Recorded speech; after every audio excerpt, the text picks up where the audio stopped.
Hidupku dulu bisa dibilang sederhana tapi penuh warna. Aku, seorang wanita yang tumbuh dari keluarga pekerja keras, selalu diajarkan untuk tidak melupakan orang lain dalam kesulitan. Mungkin itulah yang membuatku begitu berkorban untuk sepupuku, seorang anak yatim piatu yang sejak kecil aku rawat seperti darah dagingku sendiri. Namanya Rani. Ia adalah putri dari adik ibu yang meninggal saat Rani masih sangat kecil. Ayahnya pun sudah tiada lebih dulu. Sejak saat itu, aku yang masih duduk di bangku kuliah waktu itu merasa iba melihat hidupnya yang begitu sepi, tanpa kasih sayang orang tua. Meski aku sendiri belum menikah kala itu, aku berjanji pada diriku sendiri untuk menjaganya. Aku membawanya ke rumah, menganggapnya seperti adik bahkan anakku sendiri. Dari biaya sekolah, pakaian, hingga kebutuhan sehari-hari, semuanya aku tanggung. Aku bekerja sambil kuliah untuk memastikan hidup Rani tidak kekurangan. Aku rela mengurangi kebutuhanku sendiri agar ia bisa sekolah dengan layak. Waktu berjalan, hingga akhirnya aku lulus kuliah, bekerja, dan mulai merintis usaha kecil yang kemudian berkembang pesat menjadi sebuah perusahaan. Perlahan tapi pasti, kehidupanku membaik. Aku menikah dengan seorang pria bernama Arman, sosok yang kutemui ketika aku mulai merintis usaha. Arman tampak seperti lelaki sederhana tapi penuh perhatian. Ia tidak berasal dari keluarga kaya, bahkan bisa dibilang hidupnya biasa saja. Namun mungkin itulah yang membuatku jatuh hati. Kesederhanaannya, caranya memperlakukanku dengan penuh hormat, dan sikapnya yang selalu terlihat tulus. Kami menikah dengan bahagia, saling mendukung satu sama lain. Aku pun tetap tak melupakan Rani. Saat itu ia sudah menginjak bangku SMA. Aku tetap membiayainya, membawanya ke rumah pada setiap liburan, dan mengajaknya serta dalam banyak momen keluarga. Arman juga terlihat baik padanya. Bagiku, itu wajar, karena aku sudah sering mengingatkan bahwa Rani adalah bagian dari keluarga kami. Setelah lulus SMA, aku menyekolahkan Rani ke universitas terbaik di kota. Aku tahu ia punya potensi besar, dan aku ingin ia punya masa depan cerah. Untuk memudahkannya kuliah, aku mengontrakkan sebuah kamar kos dekat kampusnya. Tidak jauh dari rumahku memang, tapi cukup memberinya ruang agar ia bisa belajar mandiri. Meski begitu, aku tak pernah benar-benar melepasnya. Aku sering mengunjunginya ke kos, membawakan makanan, menanyakan kabarnya, bahkan menemaninya belanja keperluan kuliah. Rani memang bukan anak kandungku, tapi aku mencintainya sepenuh hati. Awalnya semua berjalan baik. Hubungan rumah tanggaku dengan Arman pun tampak harmonis. Ia bekerja di perusahaanku sebagai manajer, posisi yang memang kuberikan karena aku ingin ia merasa berperan penting. Aku tahu banyak orang bilang aku terlalu memanjakannya, bahkan memberi kesempatan kerja tanpa harus bersusah payah melamar di luar. Tapi bagiku, itu bukan masalah. Aku hanya ingin rumah tangga kami berjalan seimbang, dan suamiku punya harga diri dengan bekerja. Hari-hari berlalu dalam keseharian yang terasa normal. Aku bekerja mengurus perusahaan, pulang ke rumah, dan menghabiskan waktu dengan Arman. Sesekali, Rani datang ke rumah, membantu membereskan pekerjaan rumah atau sekadar makan bersama kami. Aku bahagia melihat mereka akrab, karena dalam pikiranku, semakin akrab keluarga kami maka semakin kuat pula ikatan yang terjalin. Tapi kebahagiaan itu ternyata hanya topeng. Sebuah kerapuhan yang tanpa kusadari sudah mulai merayap masuk dalam kehidupanku. Aku masih ingat jelas sebuah pagi yang begitu hangat. Sinar matahari menembus jendela rumahku, menyoroti ruang tamu yang selalu kubuat nyaman. Aku tengah menyiapkan sarapan ketika Rani datang. Wajahnya tampak pucat, langkahnya pelan, dan tatapannya kosong. "Kenapa, Nak? Kamu sakit?" tanyaku sambil mendekatinya. Rani hanya diam, lalu duduk di sofa. Matanya berkaca-kaca, dan aku langsung merasa cemas. Aku tahu ada sesuatu yang salah. "Rani, ada apa? Jangan bikin kakak khawatir. Ceritakan pada kakak." Aku menggenggam tangannya, berusaha menenangkan. Butuh beberapa menit sebelum akhirnya ia membuka mulut. Suaranya lirih, hampir tak terdengar. "Kak, aku hamil?" Kata-kata itu menghantamku seperti petir. Aku terdiam, darahku serasa berhenti mengalir. Mulutku kaku, lidahku keluh. "Hamil?" ulangku dengan suara tercekat. Ia menunduk, air mata mulai mengalir. "Ya, Kat, aku hamil." Aku menarik napas dalam, mencoba menenangkan diri. Siapa? Siapa yang bertanggung jawab? Siapa ayah dari anakmu, Rani? Ia menggigit bibir, matanya menatapku penuh rasa bersalah. Suami kakak? Waktu berhenti. Dunia seakan runtuh di hadapanku. Aku memandangnya tanpa percaya, menunggu ia berkata bahwa semua itu hanya gurauan, bahwa ia salah bicara, bahwa ini hanya mimpi buruk. Tapi tidak. Wajahnya begitu serius, penuh rasa takut, dan juga kejujuran yang menyakitkan. Rani, jangan bercanda dengan hal seperti ini. Kamu sadar apa yang kamu katakan? Suaraku meninggi, campuran antara marah dan tidak percaya. Ia menangis semakin keras. Aku tidak bohong, Kak. Aku bersama Mas Arman. Aku tahu ini salah, tapi semuanya sudah terjadi. Aku hamil, Kak. Anak yang kukandung ini adalah anaknya. Tubuhku gemetar. Aku merasa perutku mual, kepalaku pusing, dan dadaku sesak. Bagaimana mungkin? Suami yang kupercaya, yang selama ini kuanggap sebagai pasangan hidup, tega melakukan hal sekeji ini. Dan Rani, gadis yang kubesarkan, yang kuanggap sebagai anak sendiri, sanggup mengkhianatiku dengan cara paling kejam. Aku ingin berteriak, ingin mengusirnya saat itu juga, tapi tubuhku lemah. Aku hanya bisa duduk terkulai, menahan air mata yang jatuh tanpa bisa kucegah. Hari itu adalah awal dari kehancuran hidupku. Aku mulai mengingat kembali semua hal yang selama ini terasa ganjil tapi kuabaikan. Alasan Arman yang sering lembur, uang belanja yang terus berkurang, bahkan cerita-ceritanya tentang rapat atau dinas luar kota yang tak pernah benar-benar jelas. Semua potongan puzzle itu kini menyatu, membentuk gambar pengkhianatan yang nyata. Rani mengaku bahwa setiap kali Arman bilang lembur dan tidur di kantor, sebenarnya ia tidur di kosnya. Bahwa setiap kali Arman bilang ada perjalanan dinas, sebenarnya mereka pergi liburan bersama. Bahwa uang yang seharusnya untukku, dialirkan untuk memenuhi kebutuhannya. Aku merasa bodoh. Terlalu percaya, terlalu baik, hingga buta pada kebohongan yang ada di depan mata. Namun semua ini baru permulaan. Luka yang kuterima belum seberapa dibanding apa yang menantiku di bagian selanjutnya dari kisah hidupku. Setelah pengakuan Rani yang membuat jantungku serasa berhenti berdetak itu, aku seperti dihempaskan ke dasar jurang paling dalam. Namun sebelum semua terbongkar terang-terangan, ada banyak tanda yang sebenarnya sudah sering kulihat, tanda-tanda yang dulu kuabaikan, karena hatiku memilih percaya. Aku ingin membawamu kembali pada waktu sebelum semuanya terbuka. Saat benih pengkhianatan itu baru saja tumbuh, saat aku masih buta oleh rasa percaya dan cinta. Arman dulu adalah sosok suami yang hangat. Setiap pagi ia selalu membantuku menyiapkan sarapan, menemaniku minum teh di teras rumah sambil berbincang ringan tentang rencana hari itu. Namun entah sejak kapan, kebiasaan itu mulai menghilang. Perlahan ia mulai sering bangun kesiangan, lalu terburu-buru berangkat kerja dengan alasan ada banyak rapat. Sesampainya di rumah pun, ia sering terlihat lelah dan tak banyak bicara. Aku berusaha maklum.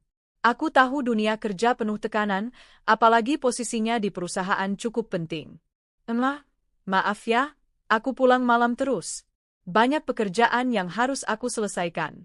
Kalau aku pulang cepat, nanti karyawan lain bilang aku enak-enakan karena jadi suaminya bos. Itulah alasannya setiap kali aku bertanya. Aku percaya, karena kata-katanya masuk akal. Aku ingin mendukungnya, bukan mencurigainya. Namun semakin lama, alasan itu menjadi pola. Hampir setiap malam ia pulang larut. Kadang bahkan tidak pulang sama sekali dengan alasan lembur dan tidur di kantor. Awalnya aku hanya khawatir akan kesehatannya. Aku menyarankan agar ia membawa baju ganti dan perlengkapan mandi ke kantor kalau memang sering menginap. Tapi entah kenapa, ia selalu menolak dengan alasan tidak perlu. Masa iya aku harus bawa tas besar ke kantor, Kayak anak kos aja. Lagian kalau cuma semalam, aku bisa pakai baju kemarin. Kantor kan ada kamar mandi juga. Jawabannya terdengar logis. Aku pun luluh lagi. Sungguh, andai aku tahu bahwa setiap kalimatnya hanyalah dusta. Perubahan lain mulai kurasakan dari caranya memperlakukanku. Jika dulu ia sering memberiku kejutan kecil, sebungkus kue kesukaanku, sekotak coklat, atau sekadar bunga di meja kerja, kini semua itu menghilang. Aku mencoba menghibur diri dengan berkata, mungkin dia memang sibuk. Mungkin sekarang prioritasnya adalah pekerjaan. Tapi aku tak bisa memungkiri ada rasa sepi yang perlahan merayap dalam pernikahanku. Rani, di sisi lain, mulai terlihat berbeda.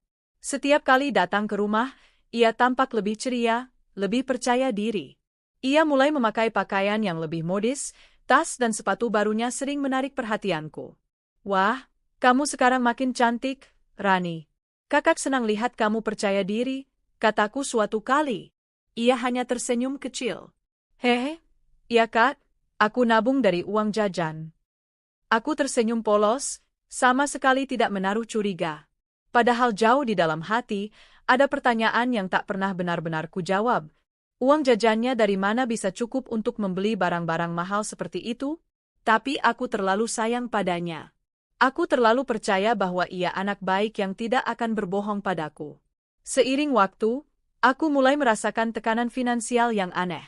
Padahal perusahaanku berjalan baik, pemasukan stabil, tapi entah kenapa uang belanja yang diberikan Arman semakin sedikit. Maaf ya, Ma. Lagi sulit banget nih, ada beberapa proyek yang macet. Jadi aku harus pintar-pintar ngatur keuangan perusahaan. Kamu sabar dulu, ya? Aku kembali mengangguk dan percaya.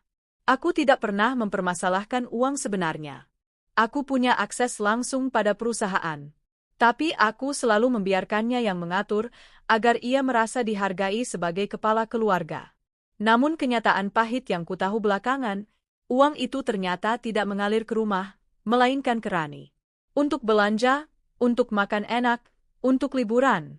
Puncaknya, aku masih ingat sebuah malam yang membuatku resah. Arman bilang ia harus keluar kota selama 3 hari karena ada pertemuan bisnis. Aku mempercayainya, bahkan menyiapkan koper berisi kemeja dan dasi terbaiknya. Aku menciumnya dengan tulus sebelum ia berangkat, mendoakan semoga pekerjaannya lancar. Namun di hari ketiga, aku tanpa sengaja melihat sebuah unggahan di media sosial seorang teman Rani. Dalam foto itu, tampak Rani sedang duduk di sebuah restoran mewah di Bali, dan di sampingnya ada sosok pria yang sangat kukenal, Arman. Wajahku panas, jantungku berdetak tak karuan. Aku merasa seluruh tubuhku bergetar. Tapi aku mencoba menenangkan diri, berkata dalam hati. Tidak mungkin. Itu pasti kebetulan. Mungkin ada yang mirip. Namun dalam foto itu, Arman sedang merangkul bahu Rani dengan mesra. Dan di depan mereka ada 2 piring berisi makanan mahal. Senyuman mereka tidak bisa disangkal lagi. Itu bukan kebetulan. Itu kenyataan. Aku menangis malam itu, tapi aku tetap menutup mulutku. Aku tidak ingin gegabah. Aku tidak ingin rumah tanggaku hancur hanya karena satu foto. Aku masih mencoba berbaik sangka, meski hatiku sakit. Sejak malam itu, aku mulai memperhatikan lebih detail. Bagaimana Arman sering membawa pulang aroma parfum wanita yang bukan milikku. Bagaimana ia kadang datang ke rumah Rani dengan alasan mengantarkan sesuatu. Bagaimana Rani sering tiba-tiba memiliki barang baru, tapi ketika kutanya asalnya, jawabannya selalu samar. Semua tanda itu ada. Semua tanda itu nyata. Tapi aku, bodohnya aku, tetap memilih menutup mata. Aku terlalu mencintai Arman, dan terlalu menyayangi Rani. Aku tidak bisa membayangkan keduanya berkhianat sekaligus. Aku tidak bisa menerima kemungkinan bahwa 2 orang terdekatku menusukku dari belakang. Sampai akhirnya, suatu pagi, Rani datang dengan wajah pucat, lalu berkata, "Kat, aku hamil. Anak ini, anak suamimu." Kini, saat kuingat kembali semua tanda itu, aku ingin menampar diriku sendiri.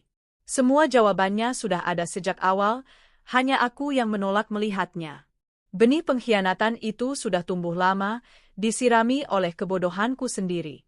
Mereka pintar menutupi semuanya. Di hadapanku, mereka selalu bermuka manis, tertawa bersama seolah tak ada apa-apa.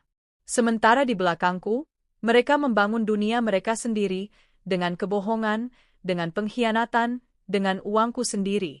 Dan sekarang, aku harus menelan pil pahit. Buah dari benih itu adalah seorang anak yang tumbuh di rahim Rani. Anak dari pengkhianatan, anak dari orang yang paling kupercaya. Itulah awal dari segala kehancuran.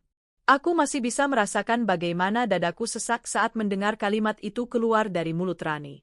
Aku hamil, Kat, ini anak Mas Arman. Kalimat itu berulang kali terngiang-ngiang di kepalaku, seakan ada jarum yang menusuk jantungku tanpa henti. Aku ingin percaya bahwa itu hanya mimpi buruk, halusinasi, atau kebohongan belaka. Tapi air mata Rani, wajahnya yang pucat, dan tubuhnya yang bergetar tak bisa disangkal. Aku menatapnya lama, mencoba mencari sedikit saja tanda bahwa ia sedang berbohong. Tapi tidak ada. Yang ada hanya kejujuran yang menyakitkan. Rani, suaraku parau, hampir tak terdengar. Kenapa kamu tega? Kenapa kamu lakukan ini padaku? Aku sudah menganggapmu seperti anakku sendiri. Rani menangis semakin keras. Ia menutup wajahnya dengan kedua tangan, bahunya terguncang. Aku nggak mau begini, Kat, semuanya terjadi begitu saja. Aku tahu ini salah, aku tahu aku jahat. Tapi aku nggak bisa menghentikannya. Aku ingin menjerit, ingin menampar wajahnya, ingin melampiaskan semua sakit yang menyesakkan dadaku. Tapi tubuhku lemah. Seperti kehilangan tenaga, aku hanya bisa duduk terpaku di sofa, air mataku jatuh tanpa bisa kucegah. Sore harinya, aku menunggu Arman pulang. Wajahku sudah sembab, tapi aku tidak peduli. Aku hanya ingin mendengar pengakuan darinya. Saat ia masuk ke rumah, aku langsung menatapnya. Arman, kita perlu bicara? Ia terlihat terkejut melihat wajahku yang kusut. Kenapa, Kamu sakit? Aku menghela napas panjang, lalu menatapnya dengan tatapan tajam. Rani datang ke rumah. Dia bilang dia hamil. Dan anak itu, anakmu. Wajah Arman langsung pucat. Matanya melebar, napasnya tercekat. Untuk beberapa detik, ia tidak berkata apa-apa. Dan dalam keheningan itu, aku tahu kebenarannya. Jadi benar, suaraku bergetar. Semua alasan lembur, semua uang yang hilang, semua dinas luar kota, semuanya untuk dia. Arman menunduk, menutup wajahnya dengan kedua tangan. Ia tidak mengucapkan sepatah kata pun. Kenapa, Arman? Kenapa kamu tega? Aku sudah memberikan segalanya padamu. Aku mendukungmu, aku mempercayaimu, dan kamu balas aku dengan ini. Ia akhirnya membuka mulut. Aku Vilaf, Aku nggak bermaksud mengkhianati kamu. Tapi semuanya terjadi begitu saja. Rani, dia masih muda, dia perhatian, dia selalu ada ketika aku merasa jenuh. Aku menatapnya dengan mata berkaca-kaca. Dan aku ini apa buatmu? Aku ini hanya istri yang menyiapkan segalanya untukmu. Aku yang membiayai hidupmu. Yang memberimu pekerjaan, yang menanggung semua beban rumah tangga. Apa itu tidak cukup? Arman tidak menjawab. Ia hanya terdiam, wajahnya penuh rasa bersalah. Tapi rasa bersalah itu tidak ada artinya. Luka yang ditorehkannya terlalu dalam. Beberapa hari setelah itu, aku mulai memperhatikan lebih banyak detail yang selama ini luput dari perhatianku. Aku menemukan nota belanja dari butik mahal di dalam saku jas Arman. Ketika kutanya, ia bilang itu untuk klien. Tapi di sudut nota tertulis nama Rani. Aku menemukan tiket pesawat ke Bali atas nama mereka berdua. Tiket itu disimpan di laci kerjanya. Aku juga mendapati pesan singkat di ponselnya, pesan mesra dari Rani, yang jelas menunjukkan hubungan mereka sudah berlangsung lama. Semua bukti itu semakin menusukku. Hatiku hancur berkeping-keping. Setiap kali aku mengingat masa-masa aku membiayai sekolah Rani, membelikannya baju baru, menyuapinya saat ia sakit, aku merasa diriku ini wanita paling bodoh di dunia. Semua kebaikan itu dibalas dengan pengkhianatan. Suatu malam, aku tidak bisa lagi menahan amarahku. Aku memanggil Arman dan Rani untuk duduk di ruang tamu. Sekarang kalian berdua duduk di sini. Aku ingin dengar semuanya langsung dari mulut kalian, kataku dengan tegas. Rani menunduk, wajahnya penuh rasa takut. Arman terlihat gelisah, keringat dingin membasahi dahinya. Sejak kapan ini semua dimulai? Tanyaku dengan suara bergetar. Mereka terdiam. Hanya ada suara detik jam dinding yang terdengar. Jawab, bentakku. Rani menangis. Sejak aku kuliah, Kat, Mas Arman sering mampir ke kos aku. Katanya capek kalau pulang jauh. Lama-lama, Kami jadi dekat. Aku menutup wajahku dengan kedua tangan. Rasanya jantungku mau meledak. Jadi setiap kali dia bilang lembur di kantor, sebenarnya dia tidur di kosmu. Rani mengangguk pelan. Iya, Kak. Aku menoleh ke Arman. Dan kamu? Kamu masih punya muka untuk pulang ke rumah ini, tidur di ranjangku, makan dari hasil keringatku, sementara kamu bermain di belakangku. Arman menunduk semakin dalam. Aku minta maaf, Ma. Aku salah. Tapi aku benar-benar sayang sama kamu. Aku nggak mau kehilangan kamu. Aku tertawa miris. Sayang?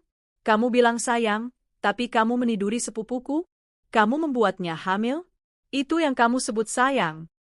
Air mataku jatuh deras. Rani mencoba menyentuh tanganku, tapi aku menepisnya kasar. Jangan sentuh aku.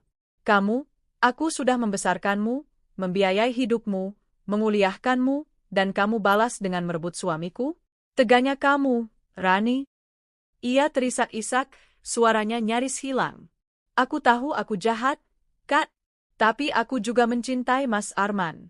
Aku nggak bisa menolaknya, aku juga nggak bisa melepaskannya. Kalimat itu membuatku ingin menjerit. Jadi selama ini mereka bukan hanya bersalah karena hilaf, tapi memang saling mencintai di belakangku. Malam itu menjadi malam paling kelam dalam hidupku. Aku tidak bisa tidur, tidak bisa berhenti menangis. Semua rasa sakit bercampur jadi satu. Marah, kecewa, dikhianati, dipermainkan. Keesokan harinya, aku duduk di depan cermin dan melihat wajahku sendiri. Wajah seorang wanita yang sudah memberikan segalanya untuk orang-orang yang ia cintai, tapi justru dihancurkan oleh mereka. Aku berjanji pada diriku sendiri, aku tidak akan diam. Aku tidak akan membiarkan mereka berbahagia di atas penderitaanku. Kebenaran sudah terungkap. Dan kini giliran aku yang akan menentukan langkah selanjutnya. Setelah malam itu, aku merasa seluruh hidupku berubah. Rumah yang dulu terasa hangat kini hanya penuh dengan bayangan kelam. Setiap sudutnya terasa asing, seolah ada noda yang tidak bisa hilang, noda pengkhianatan yang menempel di dinding, lantai, dan udara yang kuhirup. Aku menatap Arman dan Rani dengan rasa muak. Setiap kali aku melihat wajah mereka, aku seperti ditusuk ribuan pisau. Mereka masih bisa duduk di hadapanku, masih bisa berpura-pura, masih bisa menyebut namaku dengan lembut, padahal diam-diam menusuk jantungku. Beberapa hari setelah pengakuan itu, aku mulai menyelidiki. Aku tidak puas hanya dengan kata-kata. Aku ingin melihat, merasakan, dan memastikan dengan mataku sendiri bahwa mereka memang sudah begitu jauh melangkah. Aku mulai membuka kembali catatan keuangan perusahaan. Di sana aku menemukan banyak transaksi yang tidak jelas. Dana perusahaan mengalir ke rekening pribadi Arman, lalu entah bagaimana hilang. Aku menyelidiki lebih jauh, dan menemukan aliran itu berakhir ke rekening atas nama Rani. Hatiku hancur lagi. Jadi bukan hanya hatiku yang mereka rampas, tapi juga keringat dan hasil kerjaku. Uang yang seharusnya untuk menghidupi keluarga, untuk membangun masa depan, malah mereka pakai untuk bersenang-senang. Aku menemukan nota hotel berbintang 5 di Jakarta, Bandung, bahkan Bali. Semua atas nama Arman, tapi aku tahu siapa yang menemaninya. Aku menemukan foto-foto yang tersimpan di laptop kantor Arman. Foto mereka berdua sedang tersenyum di pinggir pantai, foto mereka bergandengan tangan di pusat perbelanjaan, foto mereka makan malam dengan lilin menyala. Aku hampir muntah melihat semuanya. Kenangan demi kenangan mulai kembali ke kepalaku, kini dengan makna yang berbeda. Aku ingat ketika Arman pernah berkata ia harus keluar kota untuk rapat mendadak. Malam itu, aku kesepian di rumah, menunggunya pulang. Tapi sebenarnya, ia ada di kos Rani. Aku ingat saat ulang tahunku, Arman hanya memberiku hadiah sederhana, sebuah buku catatan. Ia bilang sedang tidak punya cukup uang. Aku tersenyum ikhlas saat itu, karena aku tidak pernah menuntut. Tapi belakangan aku tahu, di bulan yang sama, ia membelikan Rani sebuah tas bermerek seharga jutaan. Aku ingat ketika aku sakit demam tinggi, terbaring di tempat tidur. Arman bilang ia harus tetap ke kantor karena ada pekerjaan penting. Aku memakluminya, berusaha kuat sendirian.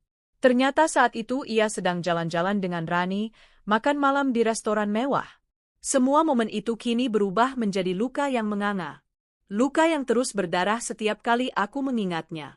Aku menatap Rani dengan tatapan penuh amarah dan kekecewaan. Kamu tahu nggak, Rani?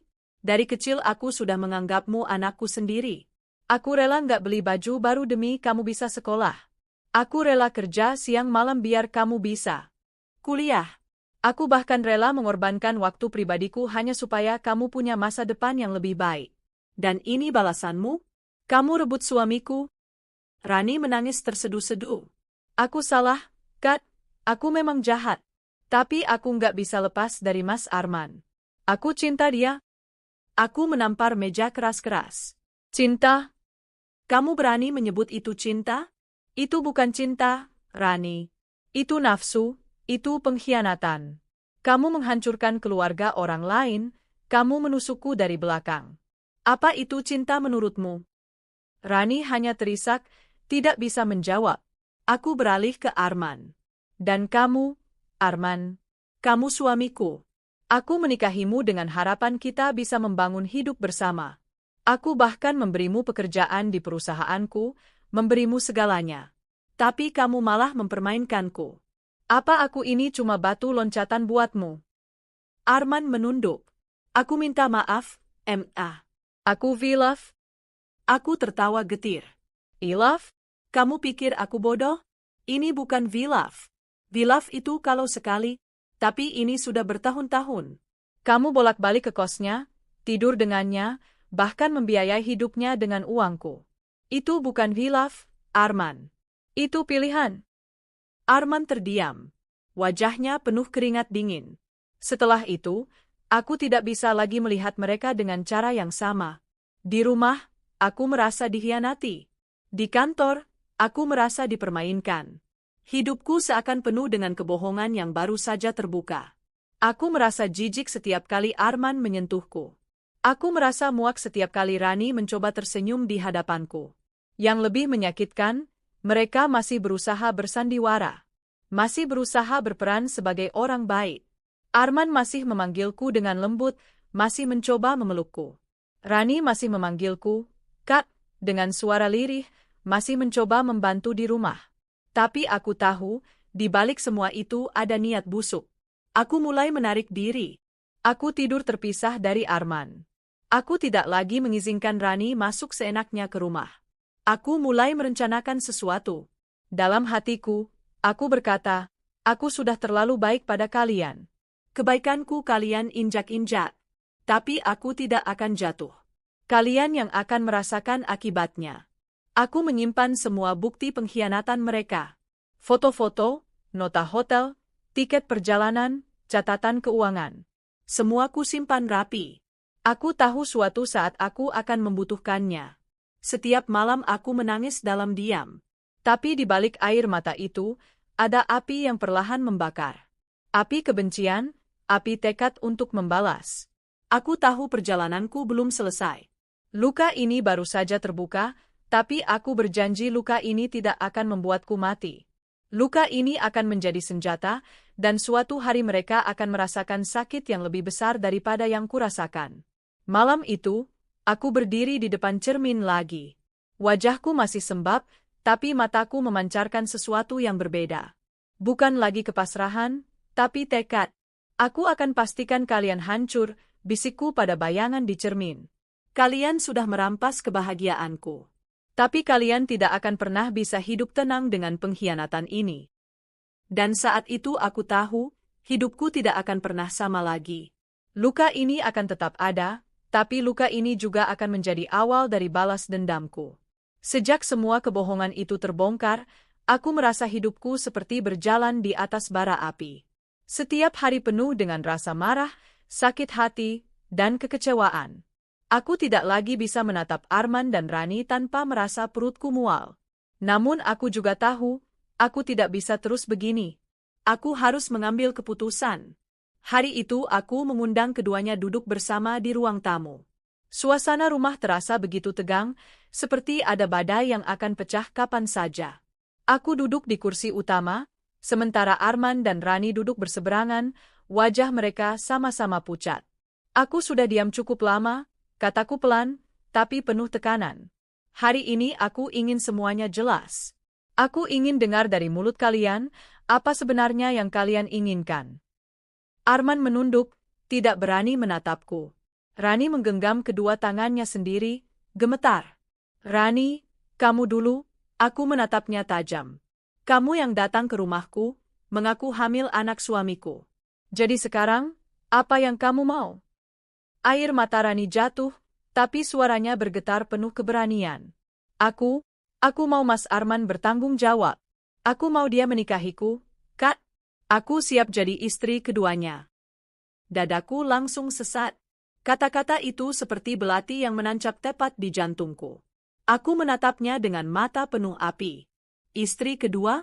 Jadi setelah semua kebaikan yang kuberikan padamu, setelah aku membesarkanmu, memuliakanmu, kamu datang padaku dan bilang kamu mau merebut suamiku, dan dengan santainya bilang kamu siap jadi istri kedua. Rani menangis keras, tapi ia tidak menarik kembali kata-katanya. Aku beralih ke Arman. Dan kamu? Apa kamu setuju dengan permintaan ini? Arman menutup wajahnya dengan kedua tangan. Aku bingung, Emma. Aku nggak mau kehilangan kamu. Tapi aku juga nggak bisa meninggalkan Rani. Dia mengandung anakku. Aku tertawa getir, tawa yang penuh luka. Bingung? Jadi menurutmu aku harus mengalah? Aku yang sah sebagai istri, yang sudah membangun rumah tangga denganmu, aku harus berbagi dengan anak yang kubesarkan sendiri. Arman diam, tidak bisa menjawab. Aku berdiri, menatap mereka dengan penuh amarah. Kalian pikir aku akan menerima ini?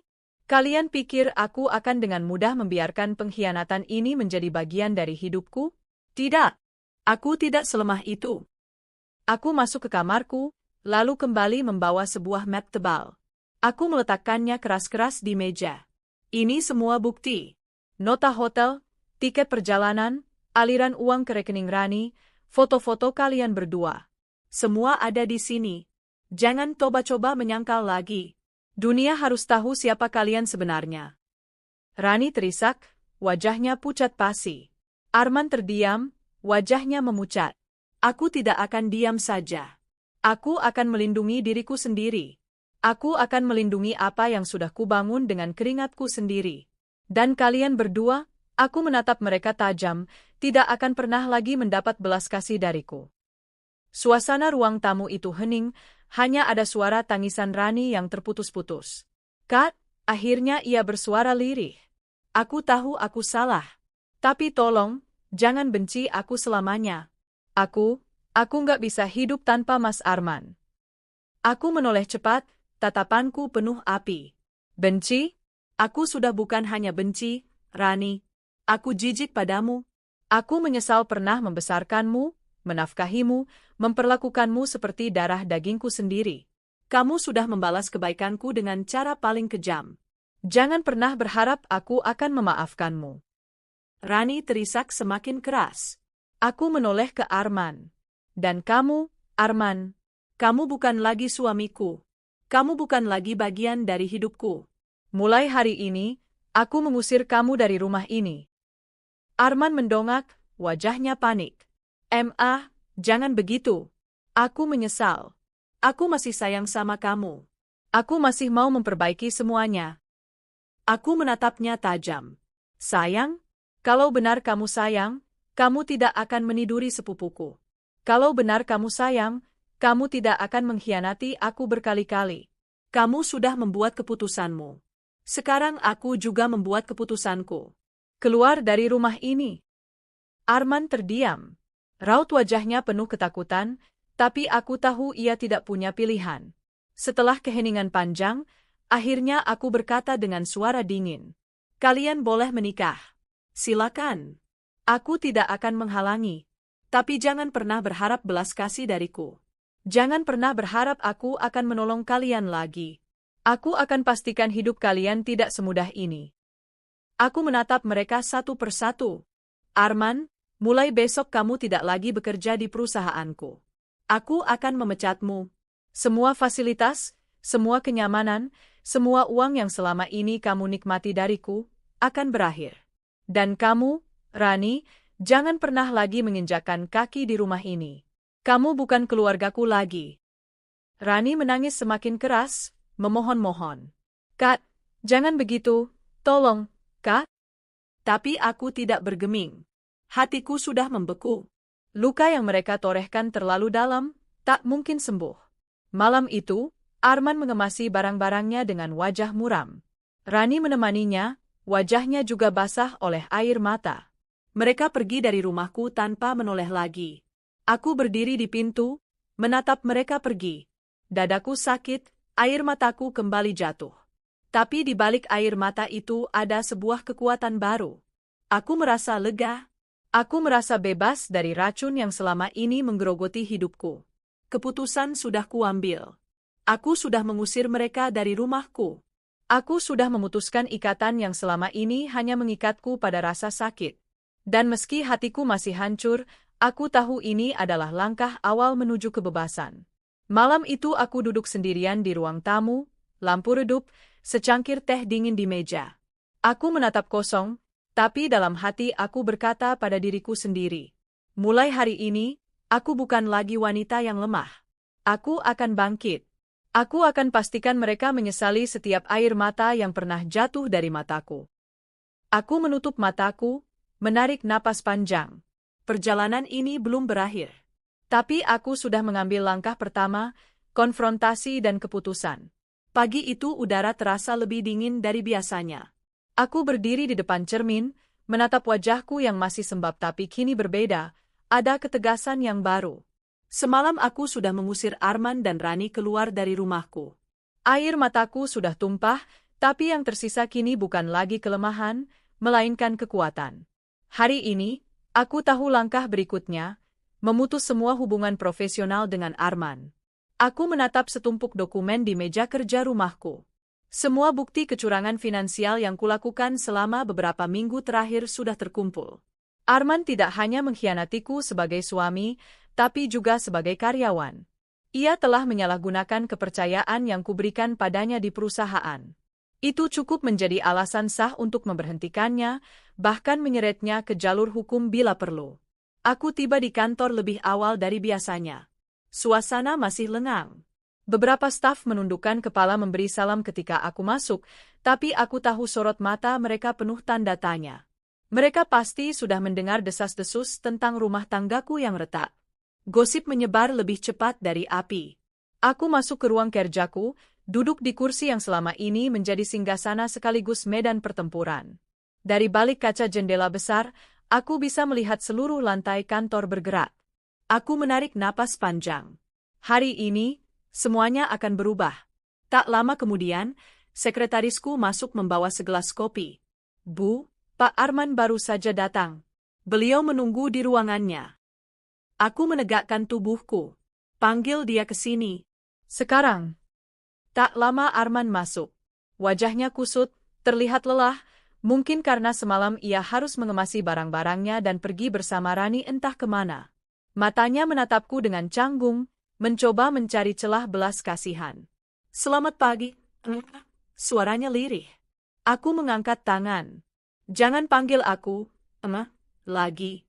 Aku bosmu di sini. Duduk. Arman menelan ludah, lalu duduk. Ia terlihat gelisah.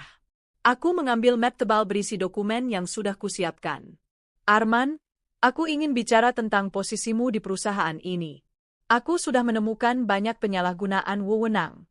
Dana perusahaan kamu alihkan ke rekening pribadi, lalu berakhir di rekening Rani. Kamu pikir aku tidak akan tahu? Arman menunduk. Aku bisa jelaskan.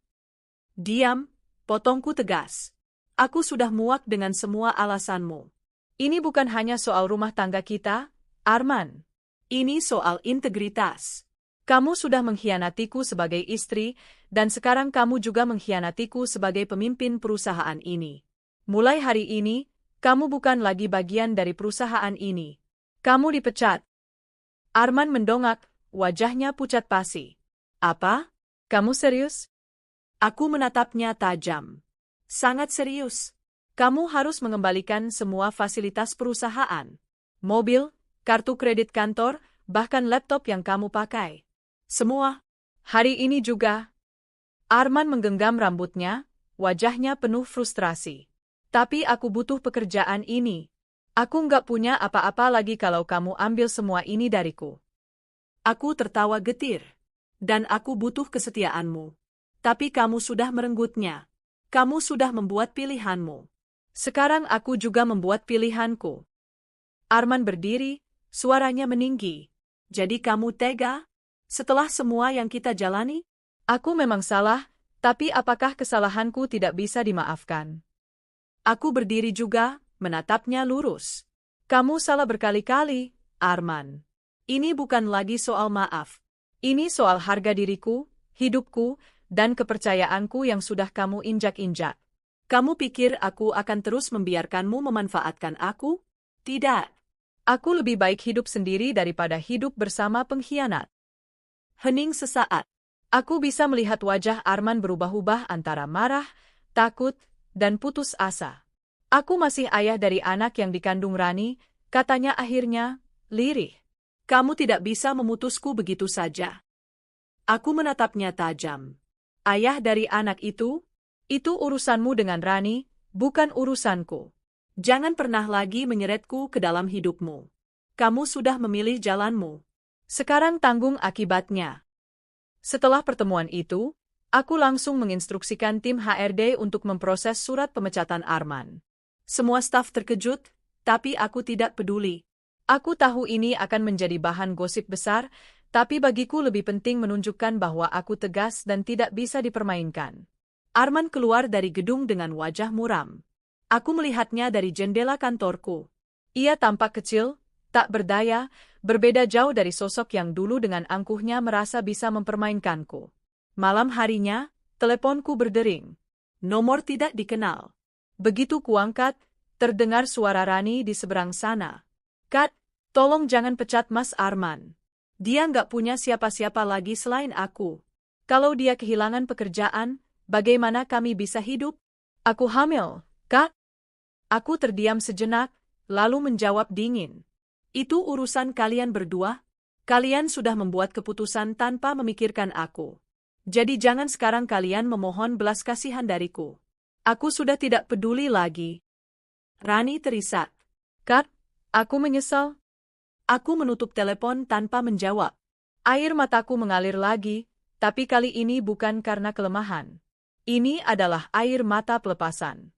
Aku sedang melepaskan mereka dari hidupku seutuhnya.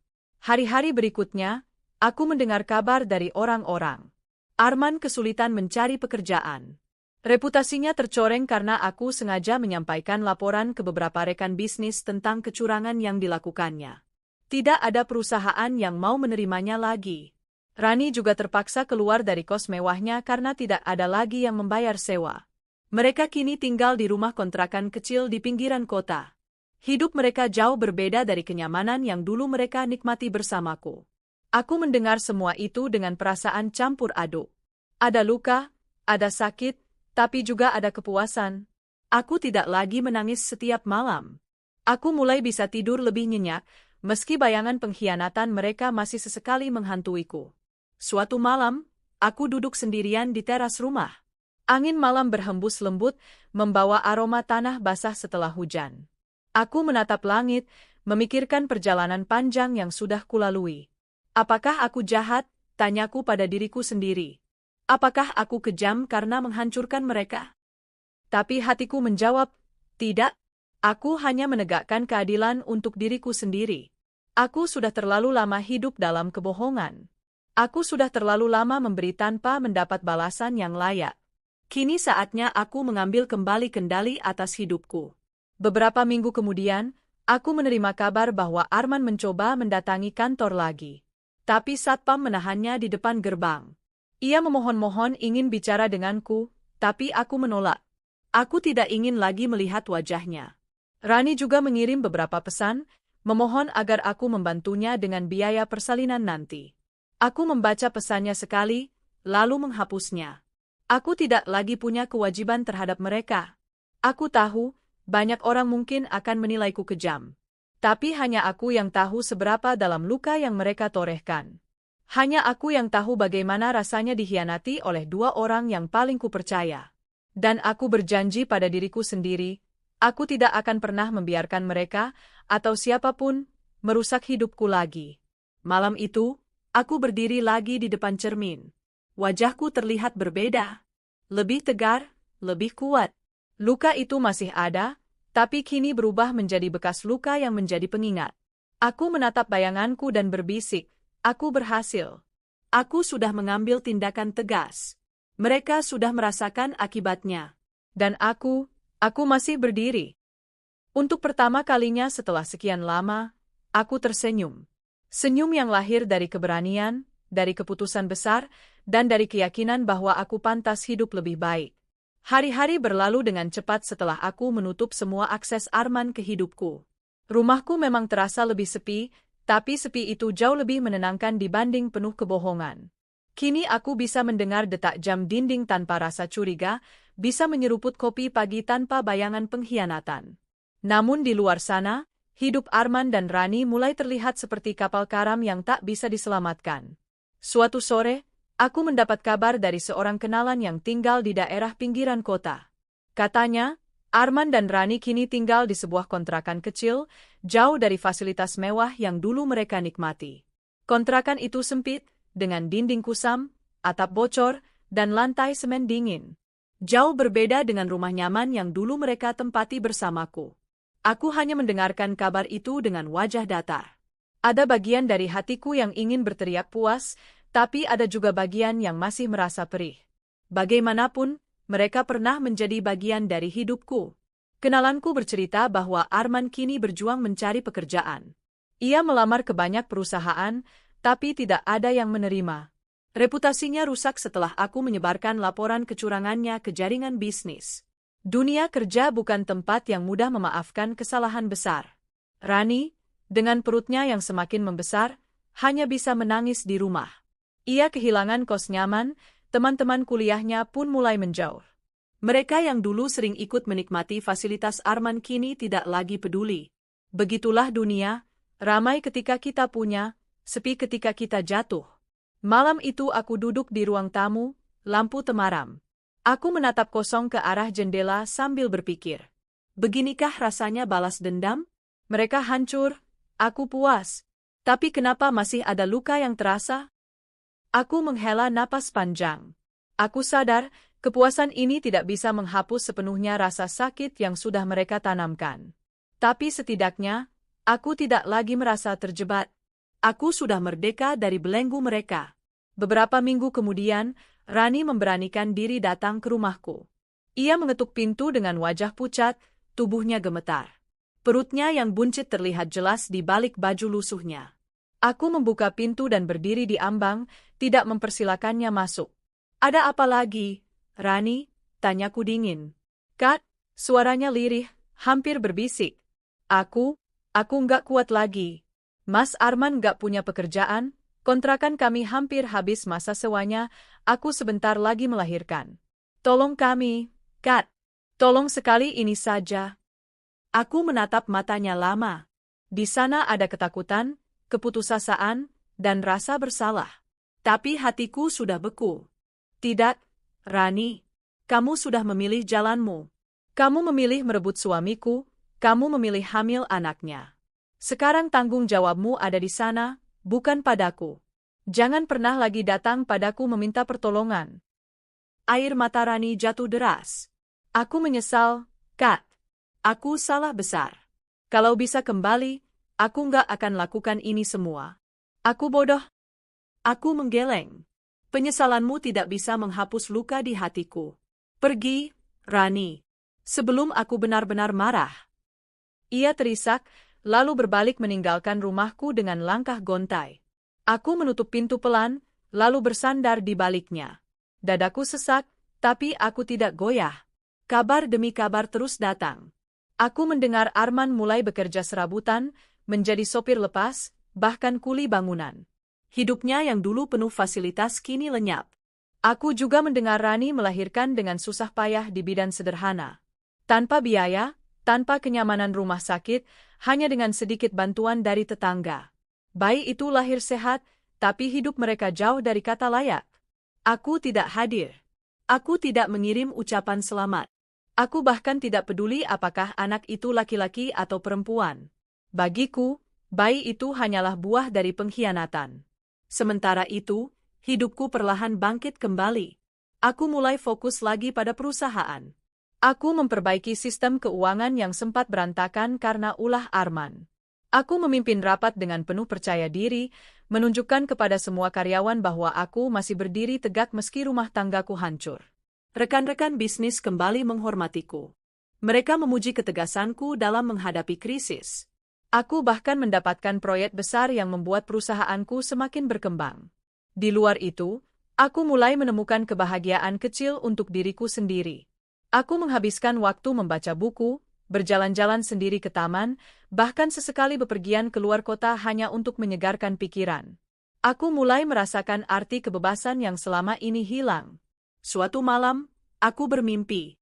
Dalam mimpiku, aku melihat diriku berdiri di tepi jurang, sementara Arman dan Rani berada di bawah, berusaha memanjat tapi selalu jatuh lagi.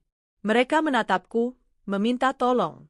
Tapi aku hanya berdiri, menatap mereka tanpa bergerak. Aku terbangun dengan napas terengah. Mimpi itu terasa nyata, seolah menggambarkan keadaan kami saat ini. Aku di atas, mereka di bawah. Dan aku sudah memilih untuk tidak lagi turun menolong. Beberapa bulan kemudian, aku bertemu secara tidak sengaja dengan Arman di pasar tradisional. Ia tampak lusuh, mengenakan pakaian murah, wajahnya kusam karena kelelahan. Ia membawa karung berisi sayur, mungkin untuk dijual kembali. Arman menatapku dengan mata yang dulu penuh percaya diri, kini hanya menyisakan kehancuran. Ia berjalan mendekat, suaranya lirih. "Bagaimana kabarmu, Ma?" Aku menatapnya dingin. "Jangan panggil aku begitu lagi. Aku bukan siapa-siapa bagimu." Arman menunduk. Aku cuma ingin bilang, aku menyesal. Aku salah besar. Kalau waktu bisa kembali, aku nggak akan menyakiti kamu. Aku tersenyum getir. Waktu tidak pernah kembali, Arman. Dan penyesalanmu tidak akan menghapus apa yang sudah kamu lakukan. Hidupmu sekarang adalah akibat dari pilihanmu sendiri. Selamat menanggungnya. Aku berbalik dan berjalan pergi, meninggalkannya berdiri kaku di antara hiruk-pikuk pasar. Malam itu, aku duduk sendirian di teras rumah. Angin malam sejuk menyentuh wajahku. Aku menatap langit, penuh bintang. Untuk pertama kalinya, aku merasa benar-benar bebas. Tidak ada lagi belenggu, tidak ada lagi kebohongan. Luka itu memang masih ada, tapi kini menjadi bagian dari kekuatanku. Aku sadar, aku tidak butuh balas dendam lebih jauh. Kehidupan sudah menghukum mereka dengan caranya sendiri. Yang perlu kulakukan sekarang hanyalah melanjutkan hidupku dengan kepala tegak dan hati yang lebih kuat. Aku berbisik pada diriku sendiri. Aku sudah melewati badai terburuk. Aku sudah melihat mereka hancur, tapi aku masih berdiri. Dan mulai sekarang, aku akan berjalan ke depan, meninggalkan semua bayangan kelam itu di belakang. Aku menutup mata, tersenyum kecil. Dan untuk pertama kalinya setelah sekian lama, senyum itu terasa tulus. Hidup adalah perjalanan panjang penuh rahasia. Ada bagian-bagian yang indah, tapi ada pula bagian yang gelap, menyakitkan, bahkan mematikan. Aku sudah melewati keduanya.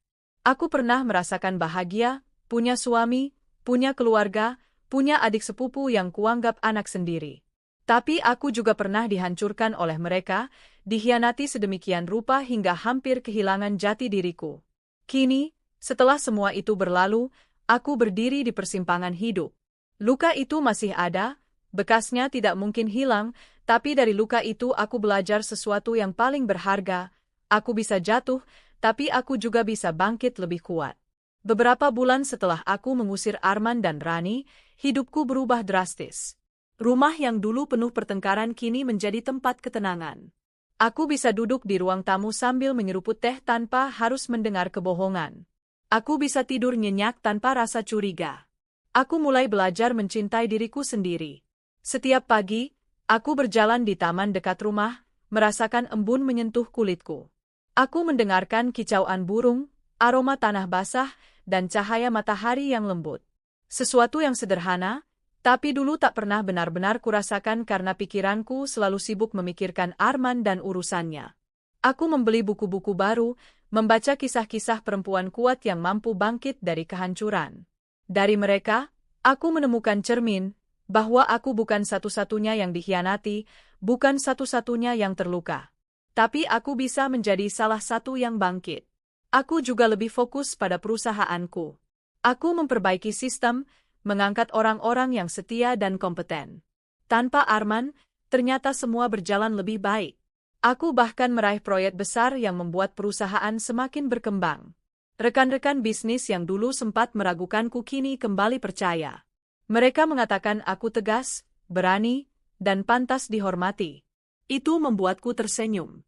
Aku berhasil membuktikan bahwa aku tidak butuh siapapun untuk berdiri tegak. Di sisi lain, kabar tentang Arman dan Rani tetap sampai ke telingaku, meski aku tidak pernah mencarinya. Hidup mereka semakin sulit. Arman bekerja serabutan, tidak pernah stabil. Rani sibuk mengurus anak mereka di rumah kontrakan sempit. Mereka jauh dari kata bahagia. Ada kalanya aku bertanya pada diriku sendiri, apakah aku puas melihat mereka begitu? Jawabannya tidak sederhana. Ada kepuasan, iya, karena mereka merasakan akibat dari perbuatannya. Tapi ada juga rasa iba yang sama, karena bagaimanapun, aku pernah mencintai Arman, dan aku pernah membesarkan Rani. Namun aku selalu kembali pada satu hal, mereka yang memilih jalan itu sendiri. Aku hanya menutup pintu. Satu sore, aku duduk di teras rumahku, menatap senja. Warna jingga memenuhi langit, perlahan berubah ungu. Aku tersenyum sendiri. Senja itu indah, meski sebentar. Begitulah hidupku, ada masa indah, tapi kemudian tergantikan oleh gelap. Bedanya, aku masih bisa menanti fajar berikutnya. Aku sadar, hidup bukan tentang siapa yang tinggal bersama kita, tapi tentang siapa yang tetap setia di saat kita rapuh. Dan aku belajar, kadang yang paling setia hanyalah diriku sendiri. Aku tidak lagi menyimpan dendam. Dendam hanya membuat hatiku berat. Aku tidak akan pernah memaafkan mereka, tapi aku juga tidak ingin terus membawa kebencian. Aku memilih melepaskan. Bagiku, balas dendam sudah selesai ketika aku mengambil kembali kendali atas hidupku. Ketika aku bisa berdiri tanpa mereka, ketika aku bisa tersenyum tanpa harus berpura-pura, ketika aku bisa tidur nyenyak tanpa bayangan pengkhianatan. Itulah kemenangan sejatiku. Suatu malam, aku bermimpi lagi. Dalam mimpiku, aku berjalan di padang luas dengan bunga bermekaran. Angin bertiup lembut, membelai rambutku. Aku berjalan sendirian, tapi aku tidak merasa sepi. Aku merasa bebas. Aku terbangun dengan perasaan damai. Untuk pertama kalinya, aku benar-benar yakin bahwa aku akan baik-baik saja.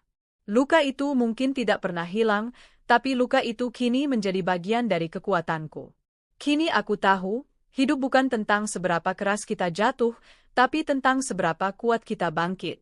Aku sudah jatuh karena pengkhianatan, tapi aku bangkit dengan kekuatan baru. Arman dan Rani mungkin akan terus bergelut dengan kesulitannya. Itu urusan mereka. Hidupku tidak lagi berkaitan dengan mereka. Aku sudah menutup buku lama, dan kini aku menulis halaman baru. Halaman tentang diriku, tentang kebebasan, tentang kebahagiaan yang kutemukan bukan dari orang lain, tapi dari dalam diriku sendiri. Aku duduk di depan cermin, menatap bayanganku. Aku tersenyum pada wanita yang kulihat di sana. Wanita itu pernah rapuh, pernah dihancurkan, tapi kini ia berdiri tegak. Aku berkata pelan pada bayanganku. Kamu sudah melewati neraka, tapi kamu tidak terbakar. Kamu keluar lebih kuat, lebih bijak. Dan mulai sekarang, hidupmu hanya akan maju. Aku menutup mata, merasakan ketenangan. Inilah aku sekarang, bukan lagi istri yang disakiti, bukan lagi sepupu yang dikhianati, tapi seorang wanita yang lahir kembali. Dan aku tahu, perjalanan hidupku baru saja dimulai lagi, dengan langkah yang lebih kuat, hati yang lebih teguh, dan jiwa yang lebih bebas. Pengkhianatan mereka memang melukai. Tapi dari luka itu lahirlah aku yang baru. Aku sudah tidak lagi terikat pada masa lalu. Aku sudah berdamai dengan diriku sendiri. Dan itu, bagiku, adalah kemenangan yang paling indah.